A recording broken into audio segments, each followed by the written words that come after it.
So as we know that blood pressure is one of the most commonly measured clinical parameters and are the major determinants of therapeutic decision.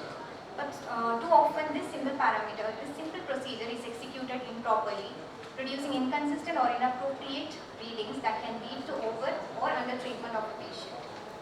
So it is a cardinal vital sign that guides acute and long-term clinical decision making. And given its importance in directing care, measuring blood pressure accurately and consistently is essential, as clinicians rely on precise BP levels to predict and manage CVD risk, to accurately diagnose hypertension, to determine appropriate initial therapy for BP management in those with hypertension or elevated BP, and to assess patients' progress towards goal BP. Inaccurate measurements of BP may lead to misdiagnosis and inappropriate treatment of hypertension. Globally, an estimate of 1.2 billion adults suffer from hypertension, but sadly, approximately 55% of hypertensive in developed nation and 45% of hypertensive in developing nation are aware of their condition, and only merely 15% have their BP under control. Hypertension, as we know, is a major cardiovascular risk factor that is treatable, yet hypertension awareness and control rates are low. This leads to a major healthcare burden, and to overcome this, a deeper understanding of BP is mandatory. So this is the definition that blood pressure, it is a pressure exerted by the moving column of blood over the vessel wall, and systolic pressure represents the peak arterial pressure during systolic, and diastolic pressure is the minimum arterial pressure during diastolic. Then we have the mean arterial pressure and the pulse pressure. This is the hypertension categorization by the American Heart Association. And so it was Stephen Hales. He was the first individual to measure blood pressure levels by inserting a glass tube into an artery of a horse. It was done in 1733. And he noted that the blood would rise and fall at and after each pulse by 2, 3 or 4 inches. It was an observation that has since largely been overlooked. This observation not only signifies the pulsatility of blood flow, but also indicates the variable nature of BP levels.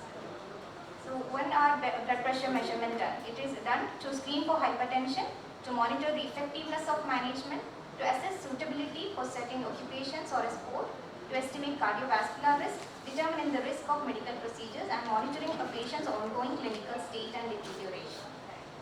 So there is no contraindication for taking the blood pressure, but relative contraindication to use the cuff on an affected arm is there. So that includes lymphedema, paresis or paralysis, arterial or venous lines, and absolute contraindication to use the cuff are dialysis, shunt, recent surgical wounds, and mastectomy. Coming to the methods used for BP monitoring, that includes direct method and indirect method.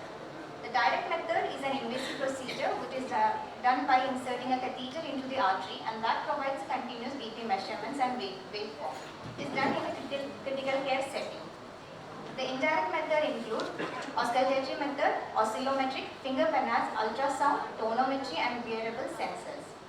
So sphygmomanometers uses the auscultatory method, which was considered to be the gold standard for measuring BP. But gradually this is being replaced with the automatic devices which uses the oscillometric technique.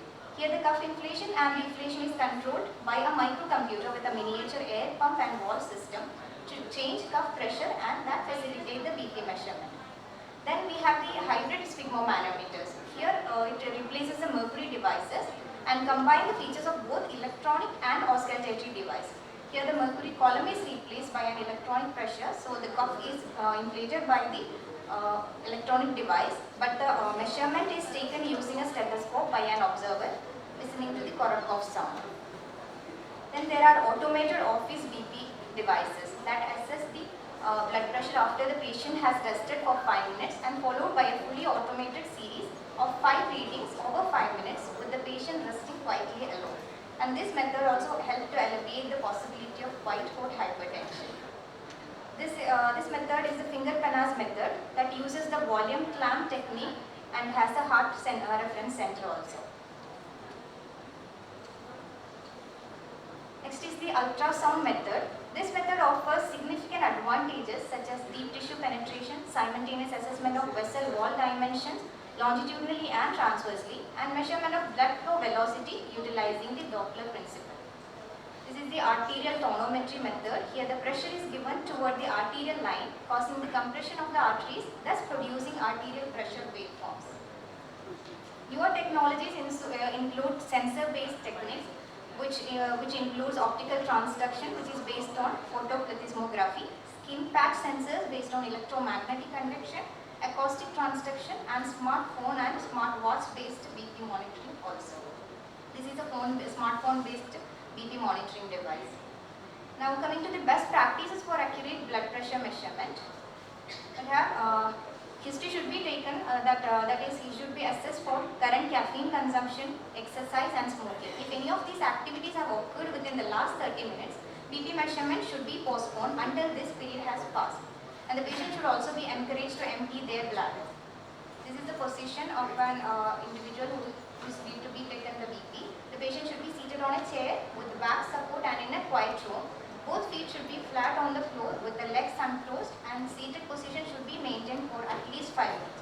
The cuff is placed in level to the heart. Now, what are the potential sources of inaccuracy? A study by Kellion et al. It was a systematic review, and in this the categorization was done as patient-related, device-related, procedure-related and observer-related. Major findings among these include smoking within 30 minutes of measurement can raise the systolic BP to 20 millimeters of mercury, and a distended bladder can increase systolic and diastolic measures by 10 to 15 millimeters of mercury. Sitting in a chair without back support and legs closed can increase the systolic BP by 10 millimeters of mercury. Cuff placement over clothing, which is often seen, that affect the measurement by an astonishing 50 millimeter mercury of blood pressure. And talking and listening during measurement can increase systolic and diastolic blood pressure by 10 minutes. So coming to the pitfalls in BP monitoring, that include equipment. The equipment should be a validated device, and positioning as I have already discussed. And the office setting, we often misses the white coat effect and also the masked hypertension. It is often seen in around 10 to 20% of the individuals who attend the BP clinics.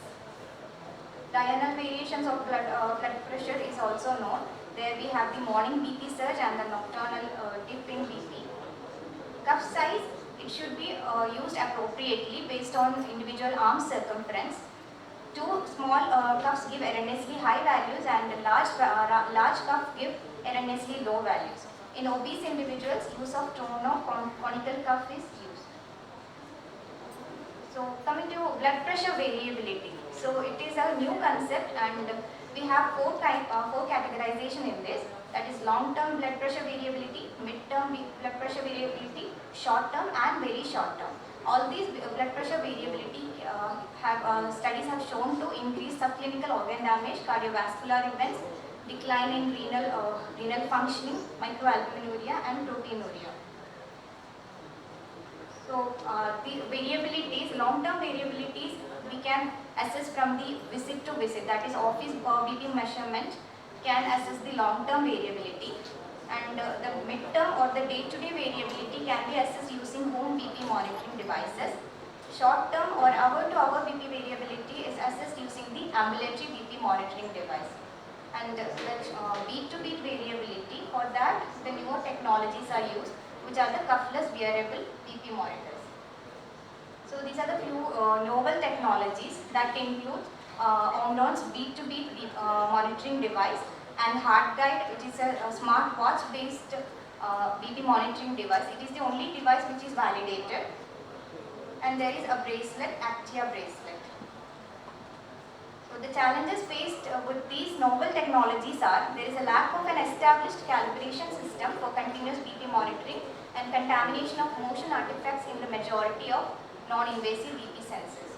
The accuracy and utility is also questionable in these conditions.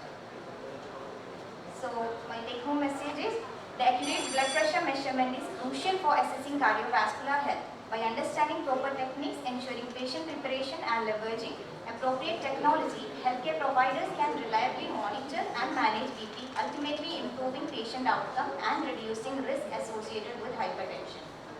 And blood pressure estimation through algorithms represent a significant stride toward the evolution of intelligent health monitoring. It also helps in developing precise, cost-effective and user-friendly, medically validated system for continuous non-invasive